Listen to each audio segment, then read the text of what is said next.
Streets I'm going to talk about, I'm going to try to get through before it's Jack's turn because there are only 60 minutes of film. And Jack has a tendency to talk longer than I do sometimes. So I've been asked to be brief, and you know, it's the last time I'm here, so what the hell. Anyway. Okay. I'm going to entertain you with a song from My Fair Lady, just a part of it. I have often walked on the street before, but the pavement's always been beneath my feet before. All at once am I several stories high, knowing I'm on the street where you live. People stop and stare, they don't bother me, for there's nowhere else on earth that I would rather be. And it goes on like that. Well, I've kind of made a little parody of that for our program tonight. I have often walked this town's streets before, and the street names I've been seen stenciled on many a door. All at once am I very confused by the pains from wondering where came all these names. People stop and stare at the words they see, saying, "Who the hell is that?" and it does bother me. So tonight we'll find who's behind the sign, so you'll know about the street where you live. Oh, yeah. You see, I never taught music in school. You can see why. Anyway, I want to give you a little brief history of where the names of the streets in Pinole came from. In 1962, when I was 22, and in 1984, the people that were concerned about history of Pinole compiled a list of names to give to the city fathers so they could decide on which streets to name for the new subdivisions. For example, in 1958, there were 10 new subdivisions in Pinole. So all of these names were given by people in Pinole, and there was advertised in the newspapers for quite a while for people to contribute names to compile this list. So I just want to say that these lists of names are lots of old-timers in Pinole, and they were combined by most of the citizens of Pinole at one time. Now these were given to the Planning Commission in Pinole, and it was up to them to choose certain names from here to give to the City Council, and the City Council in turn chose the names for the streets. Now this did not always happen. Sometimes it was a political thing, and certain people in political circles were friendly with the new subdividers, and so therefore some of the names of those individuals were put on the new streets. So this is where it came from originally. So tonight I'm going to talk about some of the streets that we have. And all of you recognize San Pablo Avenue. San Pablo Avenue started out as the San Pablo to Martinez stage line in 1865. It went through Pinole, and this really brought on the growth of Main Street. This is Main Street, Pinole. And so you had stagecoaches rumbling back and forth between the big cities of San Pablo and Martinez, with a stage stop in Pinole, of course, in 1865. Now this street, which is unpaved as you see, this street in 1929 was widened. It was by then called Highway 40, and many of you remember Highway 40. That was named one of the ladies that walked alongside Highway 40 as well at that time. Her name was Highway 40 also. So don't get the two mixed up. I knew her real name, Thelma, but anyway. I was very young at that time, by the way. I was only 9 years old. But in 1929, San Pablo Avenue was widened, and they cut off a great deal of the frontage of many of the homes and many of the businesses. And at that time, Pinole got its first sewer installed, its first main sewer line in 1929. So this is San Pablo Avenue, and in 1949, Pinole got its first stoplight on San Pablo Avenue, and that would be where the Antlers Tavern is and where Tennant Avenue meets San Pablo Avenue. And Mayor Deutsch at that time initiated the opening of the first stoplight. In 1949, he pressed the button, and the reason for it was Pinole at that time, there was so much traffic going through Pinole, through Highway 40. It was dangerous to walk across the street, and there were hundreds of cars per hour just passing through Pinole at that time. So we got our first stoplight, and Ron Silva, who was a Pinole citizen, and he was a paper boy at the time. He was the first one to press the light and walk across the street. So this is San Pablo Avenue, and this is probably the main thoroughfare of Pinole that really helped Pinole develop as a city. Can I ask a question? What date is that photo? This is 1910 to 1915, but you can see there's a sewer line cover there, but and also a fire. If you look at very carefully, you can see all kinds of things there. Is that a car? Yeah, the bank is there. That's a car, and those are Isn't that the bank people? these are the brick buildings that after the Great Fire of 1908 that almost burned all of Pinole down. The shop owners and Louis Roof, Carl Roof, that's the first brick building in Pinole, 1914 there. And then you have 1916, the Downer building here, made of brick. And then you have the Bank of Pinole here in 1905. 1989, the lumber freight earthquake brought those buildings down. So they thought they were being very clever, you know, because Pinole burned down all the time, made of wood. So they made them of brick, and just like the Practical Pig, there's always something that comes along that brings something down that you don't expect. This is Quinnen Street in Pinole. And Quinnen Street is kind of a backwater museum of the towns of Pinole, the homes of Pinole, the early homes. You have, these are Queen Anne homes, and you have Italianate homes. They were built mainly for the workers who worked at the Hercules Powder Company, or the California Powder Works as it was called early on. And this was part of what was called the Fernandez Addition. Bernardo Fernandez also had a subdivision south of the town of Pinole and developed that area. And Quinnen Street was one of the ones he built homes on. Of interest is that Quinnen Street is the only street in Pinole that's named after a superintendent of the Hercules Powder Company. Now, Captain Russell William Quinnen was quite an interesting individual. He was a West Point graduate, 1866. He was an explosive expert, a marksman. He was the third superintendent of the California Powder Works from 1886 to 1899.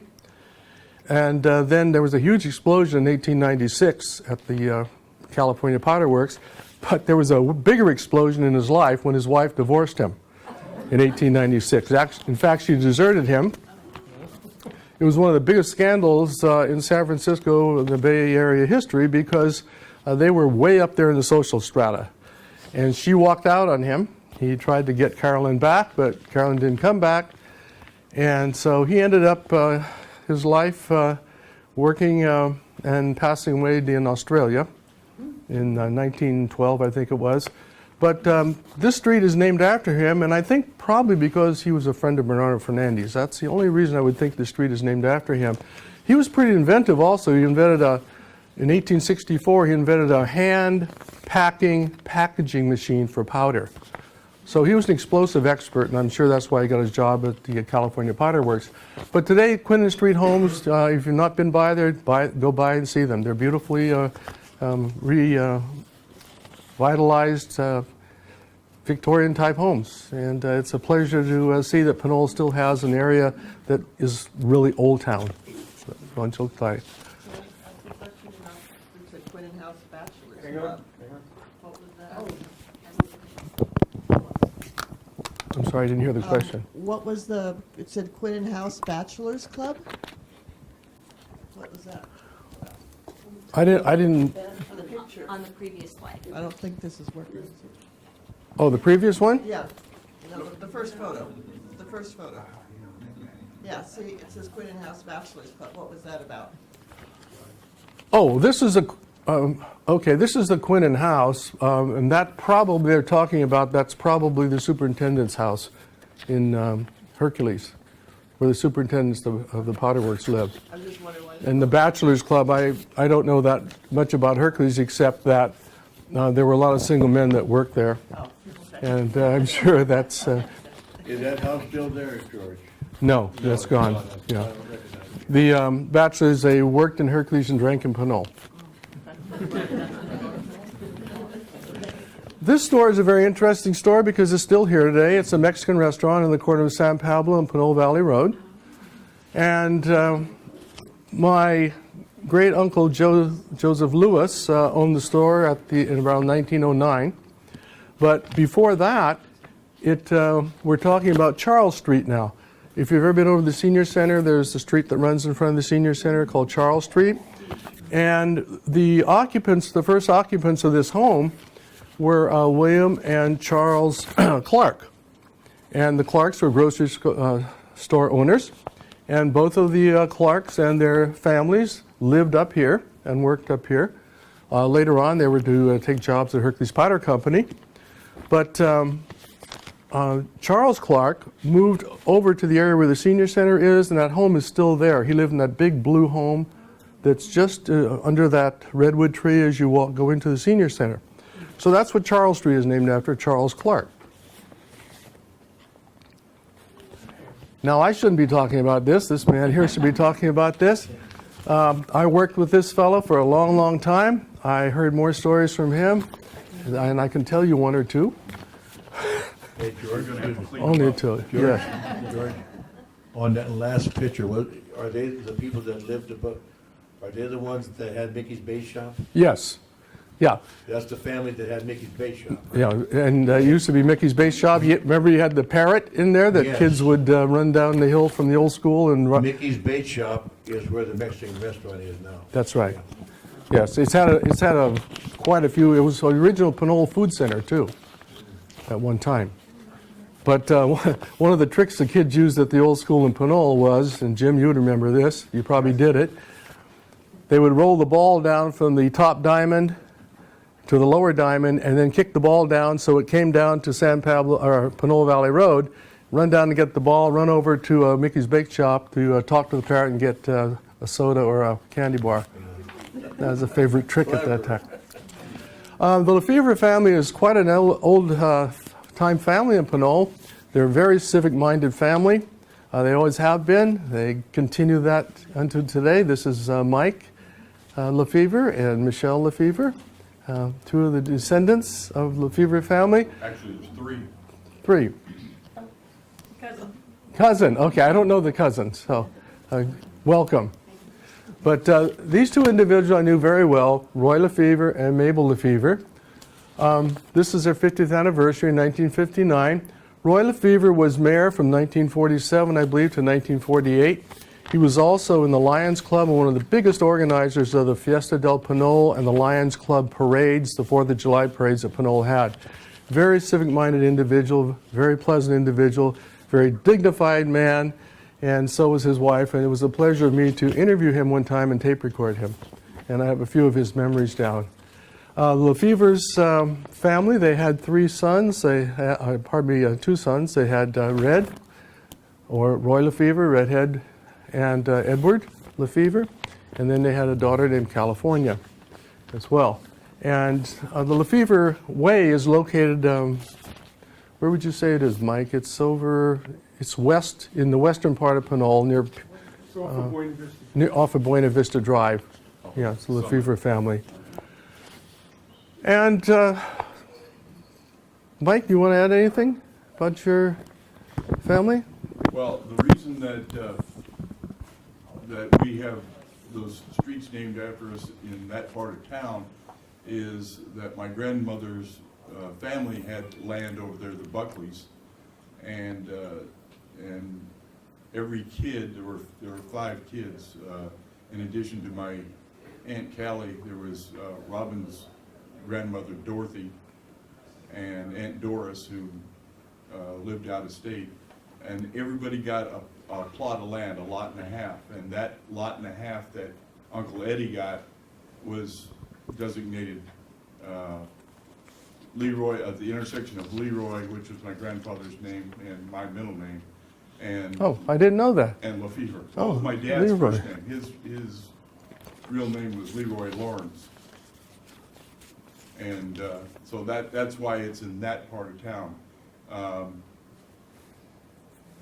Because it was gifted from the grandparents. The Buckleys, okay, the Buckleys. Buckley Ranch, yeah. Also, Mike's mother was the town librarian in Pinole for many, many years, Zoe Lefevre. She didn't get a street. No, no, Although there is a Zoe Court here somewhere. there is, yes, yeah. It's off Normandy Acres down by the bay. Yes. This is Bernice and Manuel Fernandez. Susan Fernandez talked about Dr. Fernandez and his history if you attended that program, so I'm just going to briefly talk about Dr. Manuel. He delivered me in 1940, quit doing the math. Right. He delivered me in 1940, and I still have the bill home for $40, hospital stay and delivery. And he delivered just about everyone in Pinole. He delivered Tony Lopes, that we'll talk about later. He delivered him. He just, anyone in here that Dr. Fernandez delivered beside myself? Stella Freya? Oh, heck. We're dating ourselves, Stella, but that's all right. We don't have to worry about that. Dr. Manuel was one of the 6 children of Bernardo Fernandez and Carlotta Fernandez, who owned the mansion built in 1894 down by the bay. Actually, that's where Pinole began. Pinole, the town of Pinole began at the Fernandez Landing, or the Embarcadero as they called it, or the Pinole Landing. That's where the town began. That's where the town enterprise and business began, and then moved up to Main Street. Dr. Manuel now was his older brother. Well, let's see, there were Bernardo, and he was killed during the Second World War. Dr. Manuel passed away in 1954.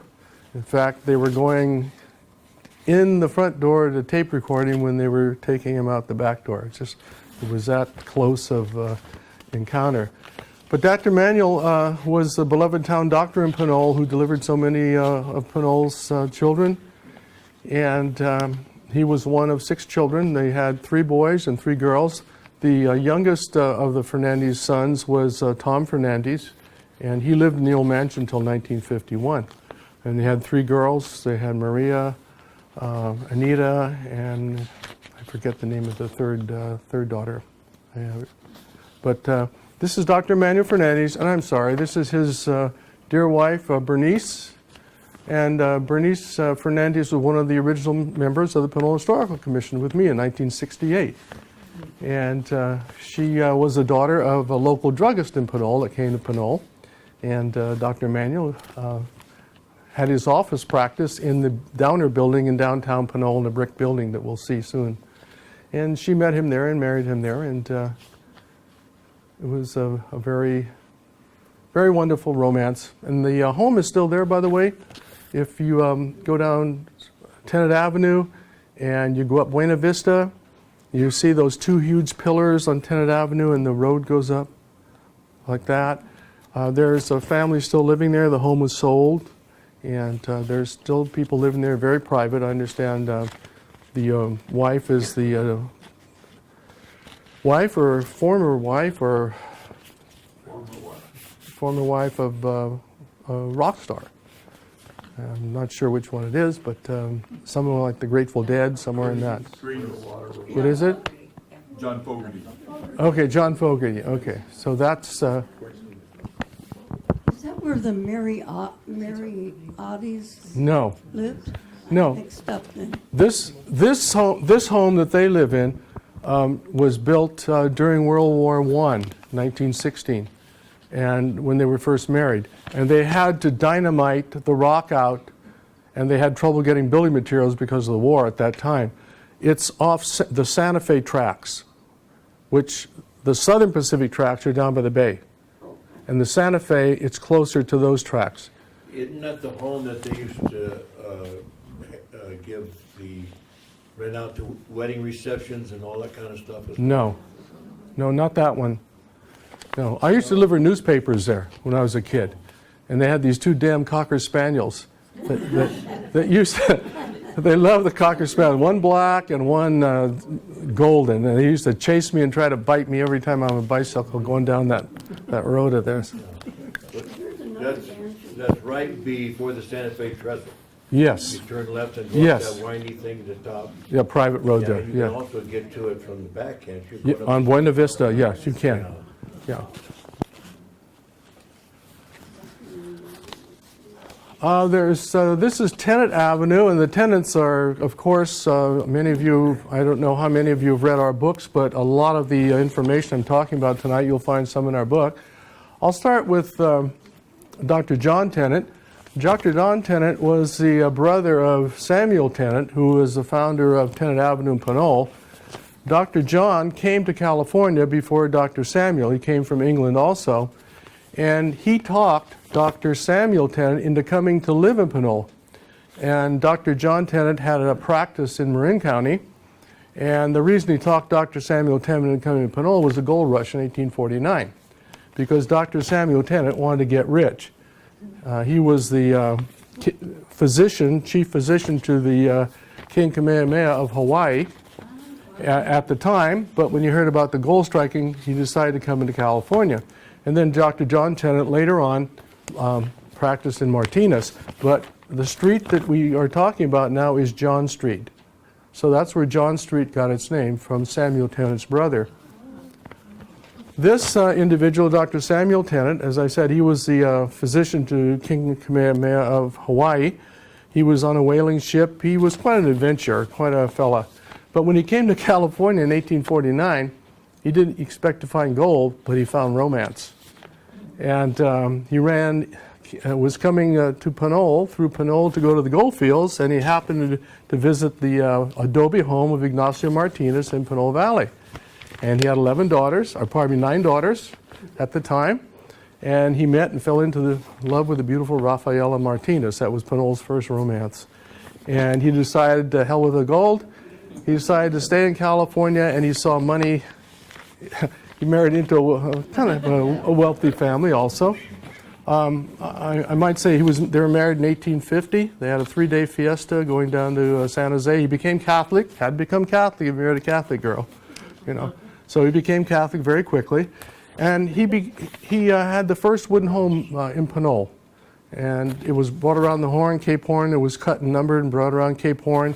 Where was it? Where the bowling alley is today. That was Dr. Samuel Tennant's ranch home at the time. And he had 10 children, along with Rafaela. She passed away in 1868 at the age of 44. This is one of her daughters, the youngest, Anna Tennant Burns. And this is the old barn. When I was going to Collins School, that old barn was still there then. And this is Anna Tennant and her horse Caribou. She loved to ride her horse. Horses, all the Tennant girls love to ride horses. And that's the youngest one, Anna. All right, this is School Street. You won't see this street anymore. It's gone. Okay, unless you reach way back, then you can remember it. I have to go back a moment again to Dr. Samuel Tennant. In 1886, he donated all the land down here where the Pinole City Hall is. All of that land he donated to the city of Pinole. He had already donated the whole block where the Catholic Church is. He had already donated all that to the city and to the Catholic Church. And this is Pinole's second school, where the post office is today. And this was called the Plaza School. It was built in 1886. It was a one-room school. Miss Mary McCary was the first teacher. There were 50 kids going to the school in grades 1 to 8. And the school, you can see here, the fence that separated the primary kids from the secondary kids over here. And this is the big flagpole. And the Plaza School served as a recreational center. City Council held their meetings there. The Pinole Band met there. They held Saturday night dances there all night for $1, all you could eat. And they unscrewed the desks and took them off, and then had Sunday services there for the Methodist Church, then screwed them back on. And the money they raised from their dinners in the evening, they bought a flagpole and a flag for the Plaza School. And when the school was torn down in 1933, when it sat for many, many years. In fact, Edward Downer donated $100. They wanted to preserve the school as a recreational center, but during the Depression, there just wasn't enough interest or money. So a man named John Barrett bought the school, just tore the lumber down for wood in the 1930s. But the flag pole went to the Hercules Powder Company. and was in front of their brick building for a long time up there. So School Street. All right, why is it called School Street? Because the street ran from Pear Street, if you know where Pear Street is, up to San Pablo Avenue. It's not there anymore. And it's not there anymore because, and you can see here, this says School Street still. Here's the street going through there. This is a building we call the Pythian Castle. You wrote about this in a wonderful article, Stella Faria did, about the Pythian Castle, the castle in Pinole. It's the Knights of Pythias. It's a men's social group. But right here, this was a McMahon boarding house when I was growing up. And then it became the second fiddle thrift shop in the 1980s, and then a gas explosion erased it. The whole building blew up. And we had a lot of our historical materials in there at the time, and they weren't with it. So when the building blew up, the street ended. So School Street is no more. That's the story of School Street. So who owns the property? I think the city? The city owns the property. Now, it's just a vacant lot. They park cars in. If you can get out of the post office without killing yourself. You know. We have some great pictures of the aftermath of that explosion. Someday I'll run them in the newsletter. It was a gas explosion. It was a gas explosion. Yeah.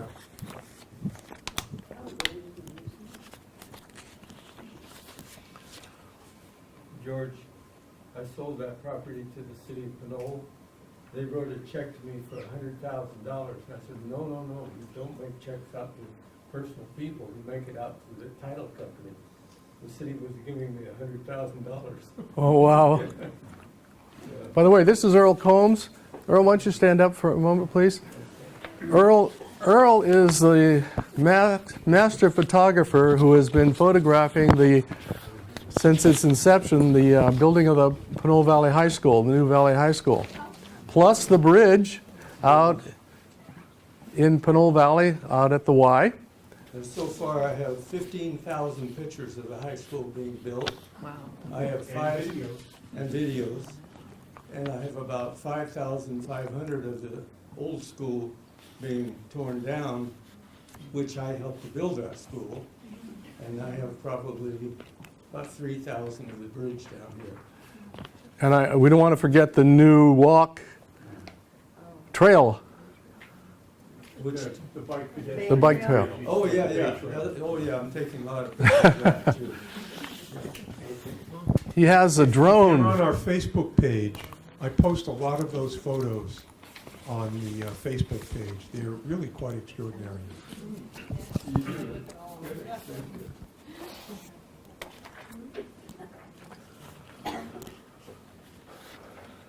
This is Rafaela Martinez Tennant. She was the darling that married Samuel Tennant in 1850. When he came in 1849, he courted her for a year before they were married.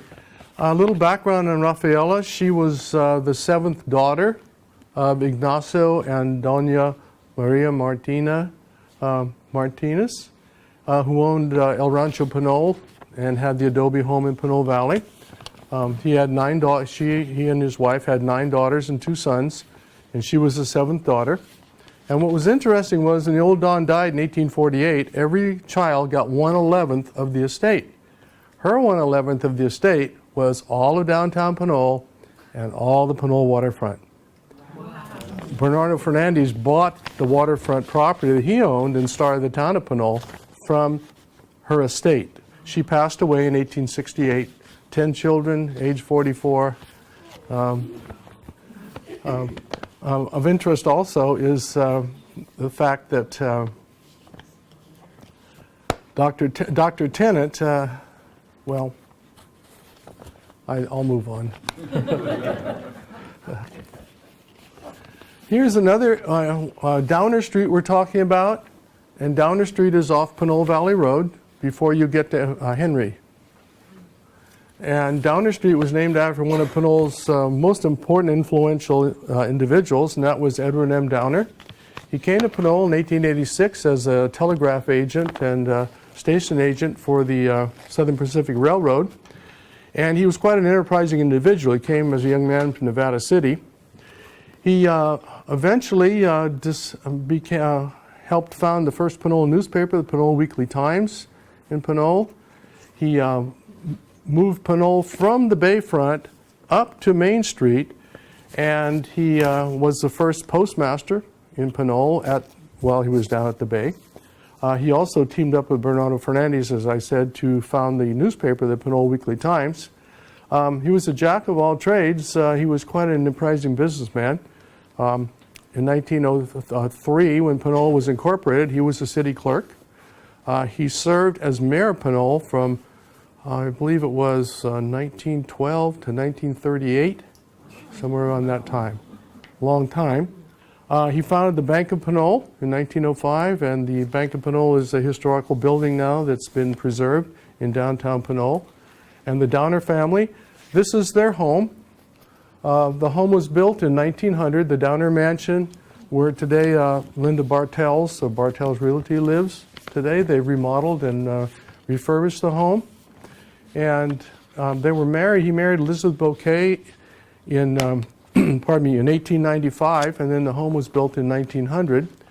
And the Downer family has always contributed so much to the city of Pinole. And he passed away in, I believe, 1938, at the age of 43, I believe it was, of a heart attack. But his son, Edward M. Downer II, he carried on the tradition. And of course, by that time, they had acquired a big interest in the Mechanics Bank. So for 40 years, until he passed away in 1978, he served as the Mechanic Bank chairman. And his son now, the third generation, M. Downer, I believe is still the current chairman, is he? He's no longer? The bank was sold a few years ago. Okay. And Eddie III retired. But the Downer Street, it's you can't judge, by the way, how important a person was by the size of the street. Okay? You'll find that when you come to Vincent Street. These are the Brandt cottages. Now, Mike was talking about the Buckley family. Before the Buckley family owned that ranch down to Pinion Street, all that area down in there by the Santa Fe Railroad tracks, it was owned by Frederick Brandt. And Frederick Brandt and his wife Carolyn owned that ranch. And when he passed away, his wife Carolyn decided to sell it. And they sold it to the Buckleys. And that's how the Buckley family got the ranch at that time.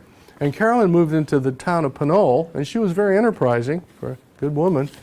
She built these 6 Victorian cottages, or Queen Anne homes as they're called, on 5 lots. And they are still there today along Pinole Valley Road. They were originally called honeymoon cottages, and they rented for $15 a month originally. And Carolyn, or Lottie as she was called, she had 2 other homes that she lived in at the time. So these are the Brandt cottages, and again, it's wonderful to see some of Pinole still preserved, like on Quinnan Street, the homes, and you have these homes in the Brandt cottages on Pinole Valley Road. And then, if you're ever wondering what all these trees are back there, all these The school is on the other side. eucalyptus, that's where the old Pinole School was, built in 1906. When the Plaza School that you saw, where the post office is now, was abandoned in 1906 because they were just, Pinole had grown too much, it outgrew it. They built Pinole Hercules School #1 in 1906. And so they surrounded it with eucalyptus trees from Hercules to protect it from explosions, concussion from explosions from the powder companies. They took those down though, right? No, there's still a lot of the trees there. It's a park there now, actually. They were taking them down because they might fall on the school or something. Well, they were leaning toward the homes there. They were pretty high. Actually, I'll just have to insert this. Those trees again, if you look at them, my mother and father met at the old school in Pinole when they were planting those trees, when they both went to the school together. So they kind of planted the trees and grew together as husband and wife later on, as I said in the book. So, yes. Back to that other picture. What was the date of that picture? This one here? 1906 when they were built. Because now there are those big pine trees along Pinole Valley Road, and so they must not have been planted.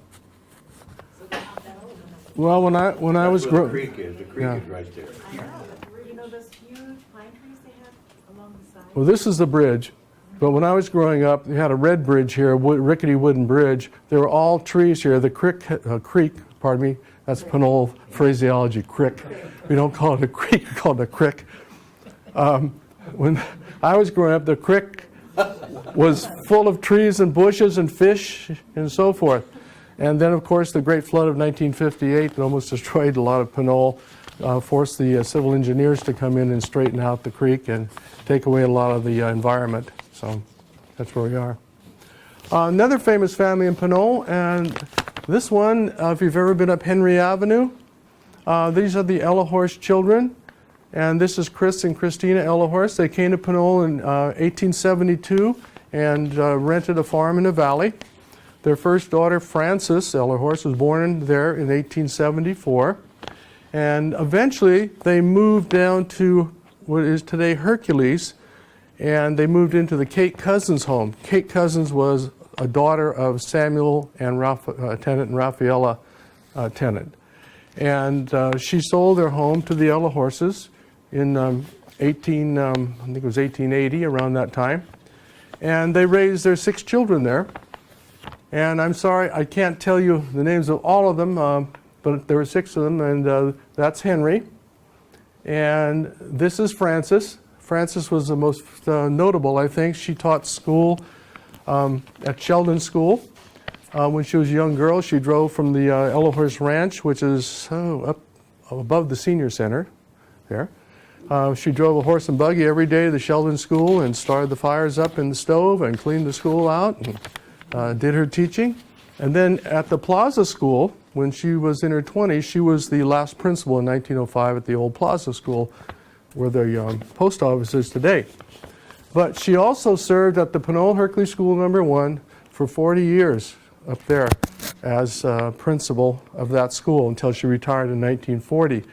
I got to know this gracious lady very well. She had quite a sense of humor. She outlived all of her younger siblings. And she passed away in 1973 at the age of 99. She almost made 100. She told me one time she had a little black dog, a little white dog buddy she carried around with her. And she always said, you know, she said, I'm deaf as a post, but I got every tooth I was ever born with. And they had a dairy. And they sold milk to the people in Pinole from the dairy. And so you had, I'll just name them for you. They had, there was, Francis, Anna, Henry, Alice. Dora. Alice was a teacher also, Dora. And did we leave anyone out? I don't think we did. So these are the Ellahorst siblings. None of them ever married. And you might wonder, today now, Linda Heights is where all of these names of all the Ellahorst family you would find on every street in Linda Heights. Go up Henry Avenue, that's named after Henry, the only son. And all the other streets are named after the girls. Of course, they misspelled Francis. They put a boy's name there, Francis, and she would have never liked that. Never at all. Just to go back a second to that one, an interesting aside is when Patrick Fahey was developing that area, when I was a kid, that land all belonged to the Ellahorst family, by the way. And where the Pinole Hercules School was, that belonged to the Ellahorst family. The city had to purchase it from the family. But when Patrick Fahey was developing that in the late 1950s, during the 1960s, he had one place he didn't have a name for, that court. What did he call it, Celeste? Robert Court. Now that's the only name up there that's not an Ellahorst name. And it was called Robert Court because he couldn't figure out another name, and he should have used... Yes, he should have used Silva's Court. But he said it was too late. He already submitted his son's name, Robert. So if you ever see Robert Court and wonder how come all the Ellahorst names are up there and this guy named Robert, that's the reason. Shea Drive and Hoke, we're now in the southern part of Pinole. As you go out Pinole Valley Road and make a right turn, you go up Shea Drive. Eugene Shea, this is Mr. Shea in his elderly years. He was a constable in Pinole for 20 years, over 20 years. And he was the one, when I was growing up, he was the one you called if you had trouble. Now, this is Hugh Young. Hugh Young took over after Jean Shea retired. Eugene Shea married one of the Fernandez daughters also. An interesting story. When I was about 9 years old, it was about 3 o'clock in the morning, there was a huge earthquake. The whole house shook. I lived down across from Fernandez Park on 10th Avenue. And we all ran out. We thought it was the big earthquake or Hercules powder had exploded again. No, it wasn't. What had happened was these two very large ladies had come from the Antlers when it closed, and they were looking for some gentleman friends that lived in the area, and they mistook our house for their gentleman friend's house, and she went up on the stairs and collapsed and passed out and smashed into our door. Well, we couldn't get out the door. So we called Gene Shea, and he's an Irishman, you know, with an Irish accent. And Gene comes about 3 o'clock in the morning. He's not very happy to get pulled out of bed that early. And here's this woman lying, on the front porch. And the other woman is standing on the sidewalk looking around. So he says to her, he says, "You ever seen that woman before?" I'll never forget this. I was only 9 years old, but I remember. "You ever seen that woman before?" She said, "No, sir, Mr. Policeman. I've never seen her before." He said, "No, I'm telling you the last time. You take a good look at her. Have you ever seen that woman before?" "Well, come to think of it, that's my sister."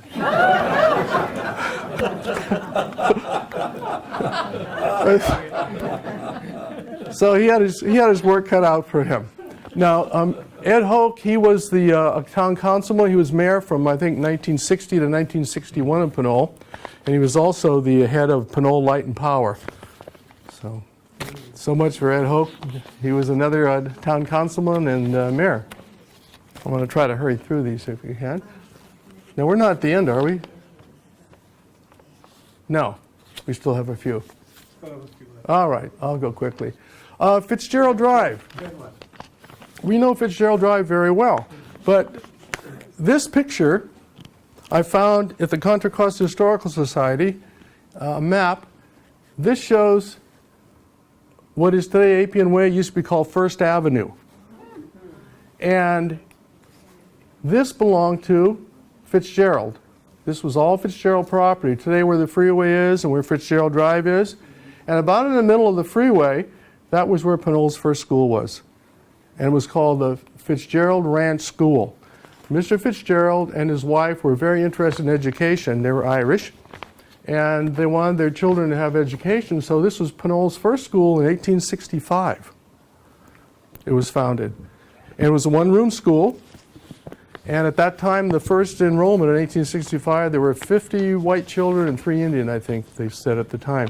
But that school lasted longer than any of Pinole's schools, because once the school was abandoned, they moved it onto Appian Way and used it as a storage shed into the 50s. So this is the school as it appeared in the 1950s as a storage shed. But Fitzgerald Drive is named after the Fitzgerald family. There were 2 sons, Tom and Edward Fitzgerald. And they were very, as I said, very educationally minded. He was the first clerk of the first Pinole school in 1865. And again, he donated this wooden building for the children of Pinole to have their first school. Now, this is the Fitzgerald property as it looked in 1965, as the ranch looked when it was sold by the Fitzgerald family. Now, do you mind telling us about Jovita when I finish, when I'm through? When you're through, I'll take over. Okay, thank you. All right. No offense, Jack, no offense. It's just that you and I talk too much.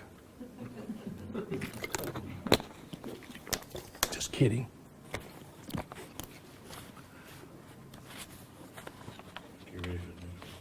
Oh, I'm going to wait till I'm through, then he's going to talk about Jovita.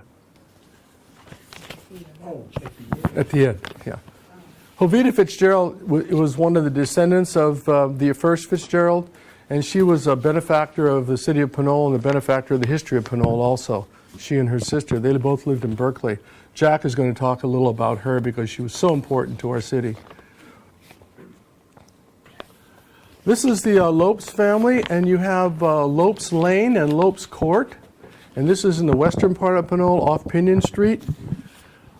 This is Anton Lopes. He came to Pinole in 1906 from Portugal. A lot of these early descendants you'll find came from Portugal. And he lived on Quinnen Street.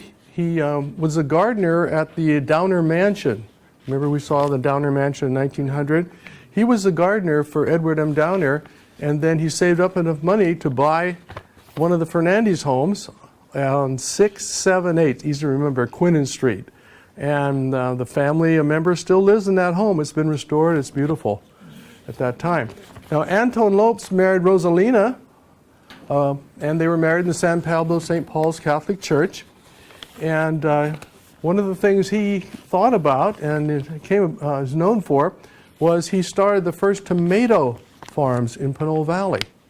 Anton Lopes and Bill Freya and a man named Duarte, they decided it was time to change what they were planting to make a better crop, so they started growing tomatoes. And that's when I was growing up.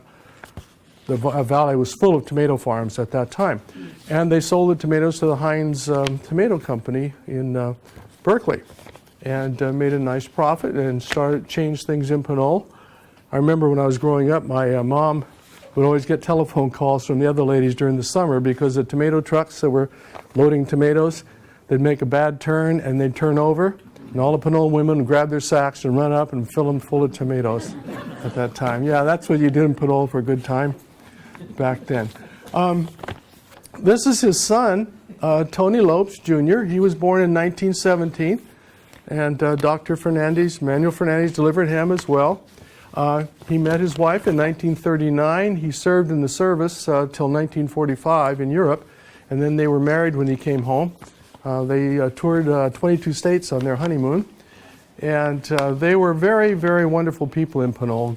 They lived not far from where I did in downtown Pinole, and they had two daughters, Linda and Patty, and she passed away, I believe, in 2005 or 2001. He passed away around 2008. But he built another home next door to the old family home of his father in 1947. And there's where David Clark lives today with his wife, if you know David. And that's right next door to the original Lopes home, but it's a one-level home. But he built that for himself, and the family still lives there today, so it's kind of nice. Is that the house that Roy Clark lived in? No. No, Roy lived on off Tennant Avenue. Yeah, that's right on the corner. Yeah. This is on Quinnen, Oh, on Quinnen. Quinnen Street. This is one of Pinole's first. Downer was quite an enterprising individual, Edward M. Downer, but so was Abraham Greenfield.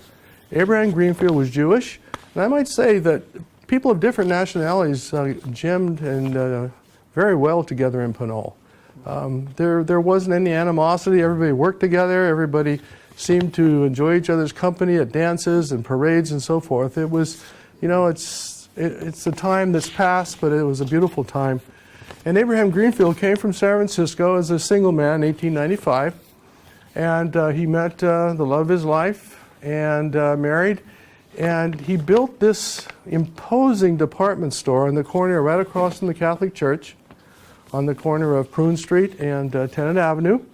It was a 3-story building with a cupola, as you can see at that time. We just recently found this photo about a year ago, and so we're quite happy with that.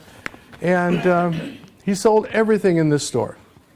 And in those days, you came in and you signed for what you wanted. It was delivered by spring wagon. He had a wagon and a team and a delivery boy, and they would deliver it to your house by the end of the day. And those people that worked in there said the only thing about this place was it was freezing. There was no heat in there at all. It was a great big department store and a very huge place. Mr. Greenfield, by the way, he was active in local politics. He was always at the head of the 4th of July parade, and he was a money lender. If the bank wouldn't lend you money, Mr. Greenfield would at interest.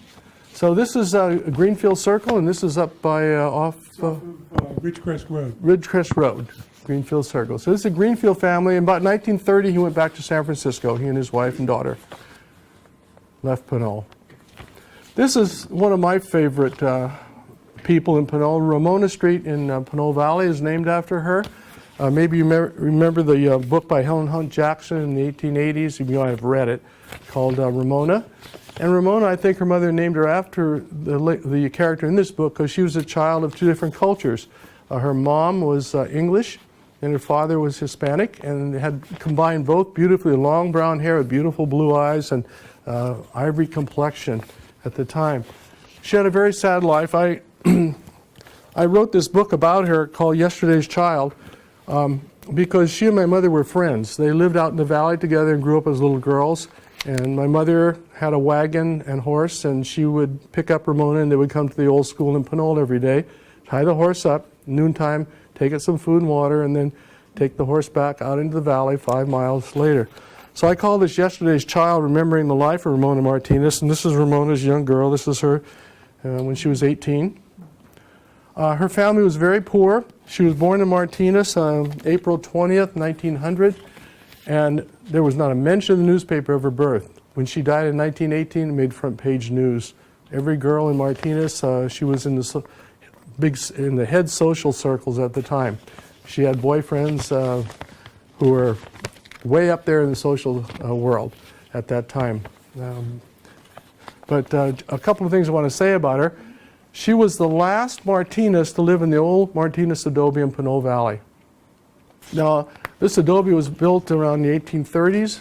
It was a 1.5-story adobe, a very large adobe by Ignacio Martinez for his large family of 11 children, plus servants and relatives. Ramona is a great-granddaughter of Ignacio Martinez, but her situation was a lot different than his. She grew up in, her father was named Ignacio Martinez also, but he was very poor. He was a stage driver, a barber, a cook. He did whatever he could to get money. And they moved from Martinez in 1907. They moved to the Pinole Valley. Bernardo Fernandez gave them permission to live at the old adobe as long as they took care of the grounds there and kept up the grounds, which they did. At that time, the adobe had been almost destroyed by the 1906 earthquake. In fact, the people that were in there that Bernardo Fernandez was renting to had to leave because the place was falling in. And the only room they had was one room in the front, and they put ropes and blankets to divide to make rooms at that time. My mother remembers that when she was a little girl. Ramona loved to write poetry. She grew up in a very poor family, and her parents divorced when she was 11. And she and her mother had to go to Richmond and rent rooms and try to make a living as best they could, which was not easy for women in those days to be on their own. Unfortunately, she got very sick, and they thought she had what was called consumption or tuberculosis, but she did not. She had stomach cancer. So she passed away at the age of 18 in 1918. But I want to read to you one of her poems that she wrote. She wrote many poems, and she was a wonderful writer. She went to the old Pinole School, and she wrote this when she was a young girl when she lived in the adobes. Lonely are those old adobes, gone to ruin are all their walls. Yes, I miss those old adobes, dear to me were all their halls. Though far away from me its ruined, shattered walls, their very image I can see and good old times recall. Whether in the winter, spring, summer, or fall, there's just one place only that I love the most of all. There's just one place, whether daytime or nighttime, my thoughts will always roam to that spot at the right time, that spot that's home sweet home. For there's just one place I love, and that love is ever true, as the stars are right above, dear adobes, and that is you. So, it's kind of sad, but her poetry reflects her life situation, how unhappy she was at her parents divorcing, and she just was a wonderful person, but she had a short, wonderful life. And so someday I might publish this again. I think you might enjoy reading about her. This is Gallart Street in Pinole Valley, and this is John Gallart. Gallart was from a Portuguese family. John and his brother, he had a brother Henry, a brother Paul, and a brother Ernie. And John was quite interested in civic affairs. He also was mayor of Pinole, I believe, in the 80s at one time. And he was one of the fire department's most efficient members. John knew of everything going on in Pinole, and John would always tell you something. And if you didn't, I didn't believe him one time, and I lost out because of it. I won't tell you what that was, but well, I'll tell you what it was. Why not? We had a lot next to my family home. And John told me, my father had passed away and the lot was there. And the church next door wanted to buy the lot. And John said, well, he said, the city of Pinole, he said, the church has been talking to the city of Pinole. They want to buy that lot. I said, oh, no, the church wants to buy it to build a school. That's what they told me. They wanted to buy it to build a school for the church.